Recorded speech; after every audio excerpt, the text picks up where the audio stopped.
vient d'entendre les cris d'orfraie. Censure!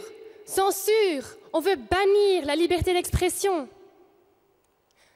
Mais non, ça n'a rien à voir.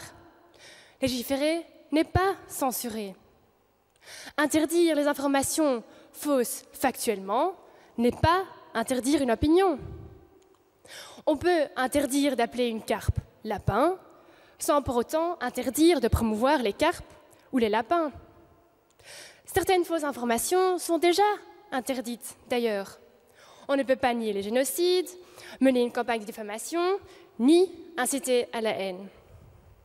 Personne ne s'en offusque ou appelle cela de la censure. En revanche, les moyens de communication ont évolué depuis l'établissement de ces lois.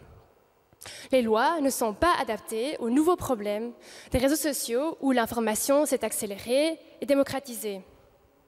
La quantité a remplacé la qualité.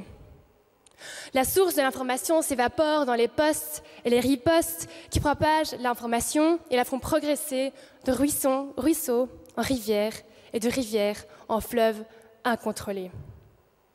On y revient. Sans encadrement, l'information n'a plus aucune valeur. Romuald nous dit qu'on ne peut pas établir de vérité absolue, et c'est vrai. En revanche, on peut établir qu'une information est factuellement fausse. Ce n'est pas la vérité qu'on veut imposer, ce sont juste les mensonges que l'on veut pouvoir limiter. Ce qui nous amène à un point important. Si l'encadrement est nécessaire, il doit être clairement défini. Il y a beaucoup d'espace entre l'approche chinoise où toute information est sous le contrôle et l'approche des États-Unis où rien n'est interdit, pas même les mensonges les plus flagrants. L'équilibre est entre les deux, là où l'opinion est libre, mais où le mensonge, et surtout le mensonge mal intentionné, ne l'est pas. Personne ne veut se retrouver sous le joug d'un régime orwellien, Big Brother, où le gouvernement ne contrôle tout, où il n'y a même pas la liberté d'avoir des pensées qui vont contre le régime. Mais n'oublions pas Montesquieu et sa séparation des pouvoirs. Ne donnons donc pas le rôle de veiller à la vérité au pouvoir exécutif, le gouvernement.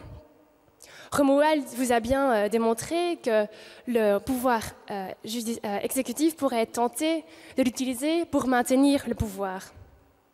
Donnons le pouvoir judiciaire aux juges. Entre le vrai, indiscutable, et le faux, incontestable, il y a bien 50 nuances de gris.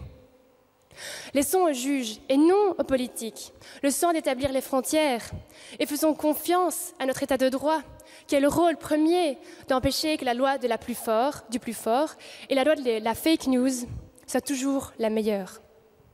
Mais ce n'est pas du tout. N'oublions pas que si légiférer n'est pas sans risque d'abus, ne rien faire est encore plus risqué. Dans tous les cas, le contrôle finit par venir. Mais par qui alors? On le voit déjà sur Facebook, où le contrôle est organisé en interne à la sauce américaine. On peut promouvoir les armes en vente libre, mais pas pour montrer le bout d'un sein. Au secours, il y a un bout de téton.